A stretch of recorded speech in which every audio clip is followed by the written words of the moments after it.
नमस्कार, मैं हूं डॉक्टर आर एन जोशी और आप देख रहे हैं पोषण शिक्षा।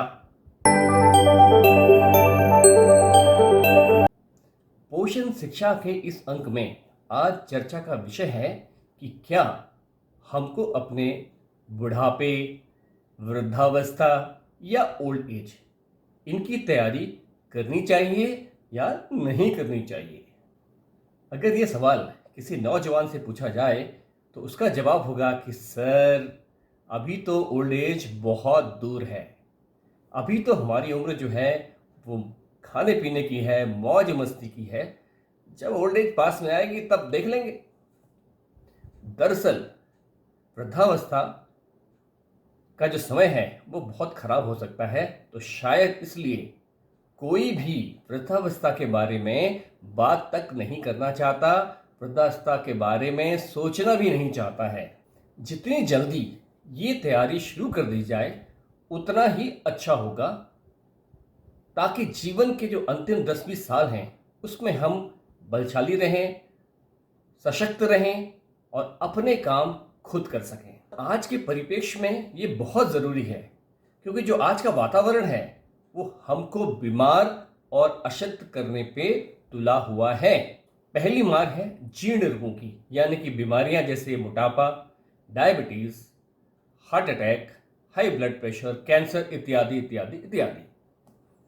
अब पहले ये बीमारियां जो हैं वो 70 से 80 साल के दौरान लोगों में होती थी, परंतु आज ये बीमारियां 30 साल में भी लोगों को हो रही हैं। और ये देखा जा रहा है कि अब ये बीमारियां बच्चों में भी आ रही हैं।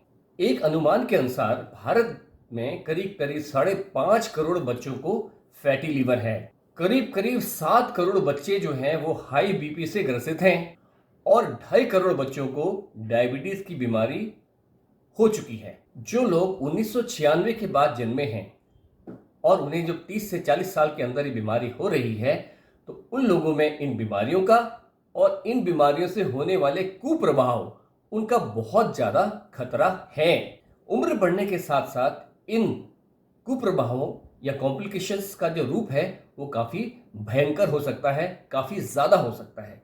जैसे डायबिटीज़ के कारण अंधापन, किडनी का फेल हो जाना और स्ट्रोक यानी कि लकवा, ये बीमारियां हो सकती हैं।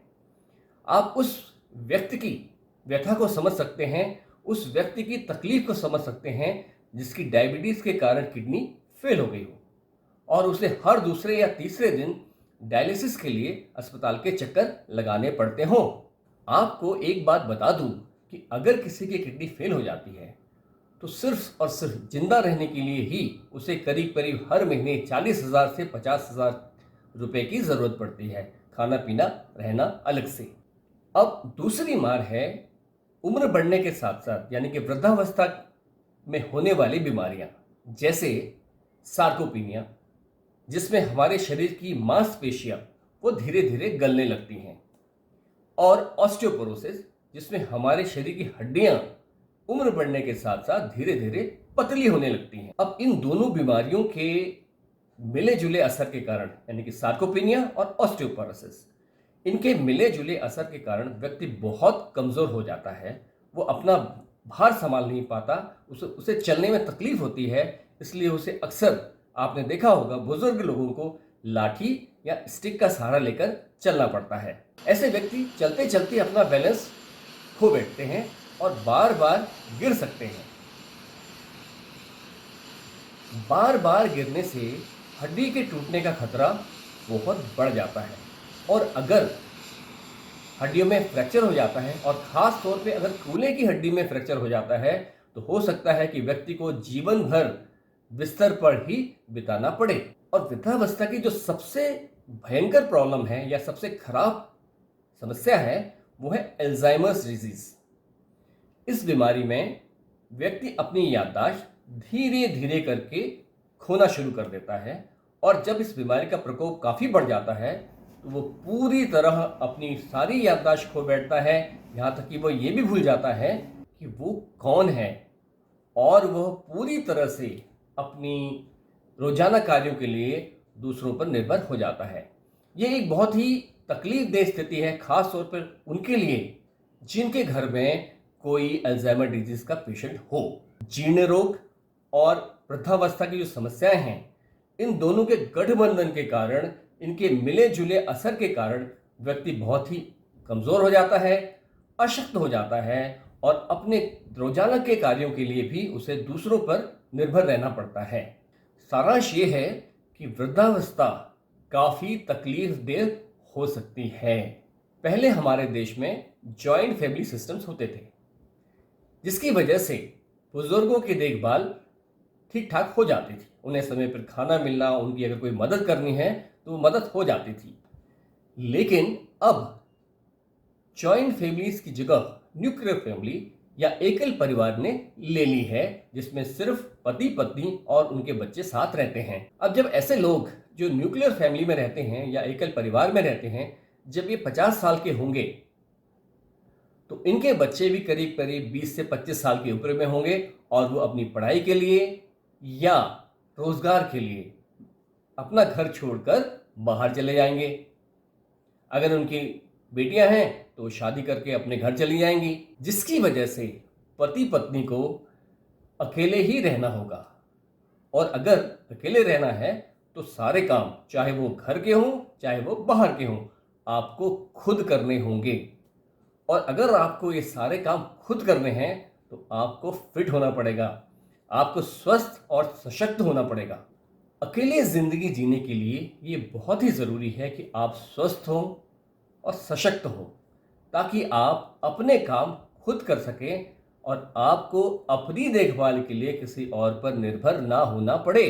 अकेले जीवन जीने के लिए ये बहुत ज़रूरी है कि आप फिट हों, आप स्वस्थ हों और आपको कोई भी बीमारी ना हो। और ये सब बिना तैयारी के नहीं होगा। आपको एक बार फिर याद दिला दूं कि बुढ़ापे की या वृद्धावस्था की तैयारी के बिना ये सब नहीं होगा। हम कैसी वृद्धावस्था चाहते हैं ये हम पर निर्भर है। आइए पहले आप ये वीडियो देखिए।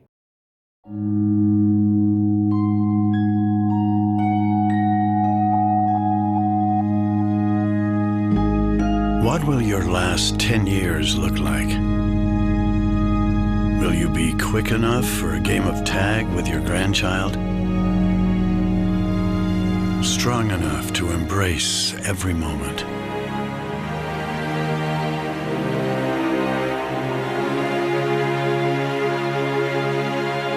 Will you grow old with vitality? Or get old with disease?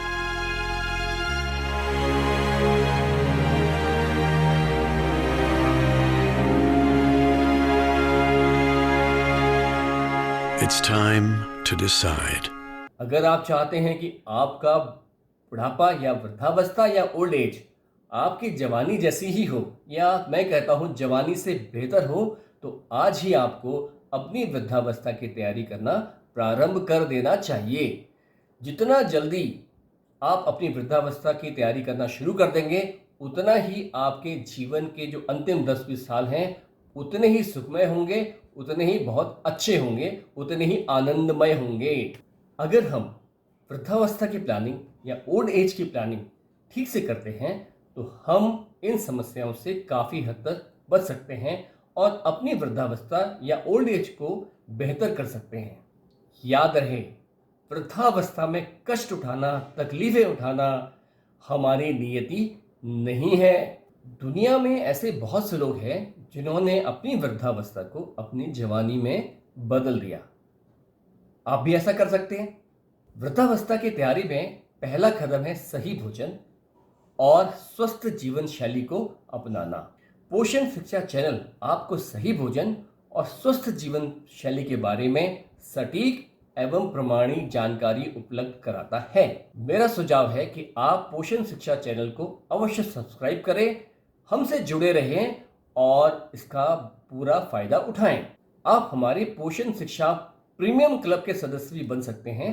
इसका वार्षिक शुल्क बहुत ही कम रखा गया है ताकि ज़्यादा से ज़्यादा लोग इस प्रीमियम पोषण शिक्षा क्लब में शामिल हों, इसकी जानकारी को प्राप्त कर अपने जीवन को सशक्त, बलशाली और आनंददायक बना सकें। आप सभी स्वस्थ रहें, प्रसन्न रहें, बलशाली रहें, फिट रहें। इसी कामना के साथ बहुत बहुत धन्यवाद। नमस्कार। जय हिंद।